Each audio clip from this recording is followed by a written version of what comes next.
The Doctrine and Covenants. Section 135. Announcement of the martyrdom of Joseph Smith the Prophet and his brother Hyrum Smith the Patriarch at Carthage, Illinois, June 27, 1844. This document was included at the end of the 1844 edition of the Doctrine and Covenants, which was nearly ready for publication when Joseph and Hyrum Smith were murdered. 1 through 2. Joseph and Hyrum martyred in Carthage Jail. 3. The preeminent position of the prophet is acclaimed. 4 through 7.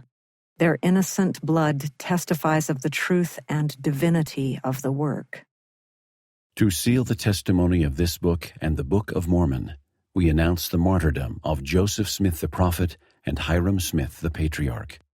They were shot in Carthage Jail on the 27th of June, 1844, about 5 o'clock p.m. by an armed mob, painted black, of from 150 to 200 persons. Hyrum was shot first and fell calmly, exclaiming, "I am a dead man." Joseph leaped from the window and was shot dead in the attempt, exclaiming, "O Lord, my God." They were both shot after they were dead in a brutal manner, and both received 4 balls. John Taylor and Willard Richards, 2 of the 12, were the only persons in the room at the time. The former was wounded in a savage manner with 4 balls, but has since recovered. The latter, through the providence of God, escaped without even a hole in his robe. Joseph Smith, the prophet and seer of the Lord, has done more, save Jesus only, for the salvation of men in this world than any other man that ever lived in it. In the short space of 20 years, he has brought forth the Book of Mormon, which he translated by the gift and power of God, and has been the means of publishing it on 2 continents, has sent the fullness of the everlasting gospel which it contained to the 4 quarters of the earth, has brought forth the revelations and commandments which compose this book of Doctrine and Covenants, and many other wise documents and instructions for the benefit of the children of men, gathered many thousands of the Latter-day Saints, founded a great city, and left a fame and name that cannot be slain. He lived great, and he died great in the eyes of God and his people, and like most of the Lord's anointed in ancient times, has sealed his mission and his works with his own blood, and so has his brother Hyrum. In life they were not divided, and in death they were not separated.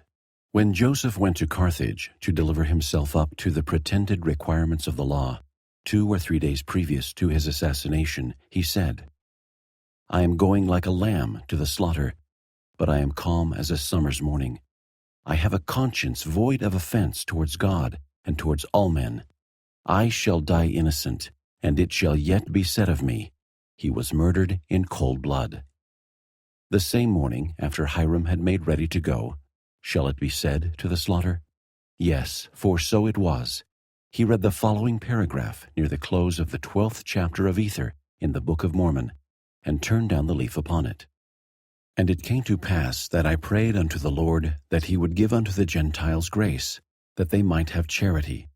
And it came to pass that the Lord said unto me, If they have not charity, it mattereth not unto thee, thou hast been faithful.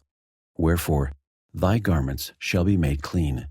And because thou hast seen thy weakness, thou shalt be made strong, even unto the sitting down in the place which I have prepared in the mansions of my Father. And now I bid farewell unto the Gentiles, yea, and also unto my brethren whom I love, until we shall meet before the judgment seat of Christ, where all men shall know that my garments are not spotted with your blood. The testators are now dead, and their testament is in force." Hyrum Smith was 44 years old in February 1844, and Joseph Smith was 38 in December 1843. And henceforward their names will be classed among the martyrs of religion, and the reader in every nation will be reminded that the Book of Mormon and this book of Doctrine and Covenants of the Church cost the best blood of the 19th century to bring them forth for the salvation of a ruined world, and that if the fire can scathe a green tree for the glory of God, how easy it will burn up the dry trees to purify the vineyard of corruption. They lived for glory, they died for glory, and glory is their eternal reward. From age to age shall their names go down to posterity as gems for the sanctified. They were innocent of any crime, as they had often been proved before, and were only confined in jail by the conspiracy of traitors and wicked men. And their innocent blood on the floor of Carthage Jail is a broad seal affixed to Mormonism that cannot be rejected by any court on earth, and their innocent blood on the escutcheon of the state of Illinois, with the broken faith of the state as pledged by the governor, is a witness to the truth of the everlasting gospel that all the world cannot impeach. And their innocent blood on the banner of liberty and on the Magna Carta of the United States is an ambassador for the religion of Jesus Christ that will touch the hearts of honest men among all nations.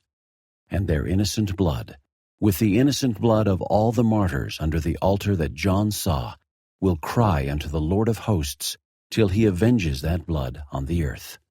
Amen.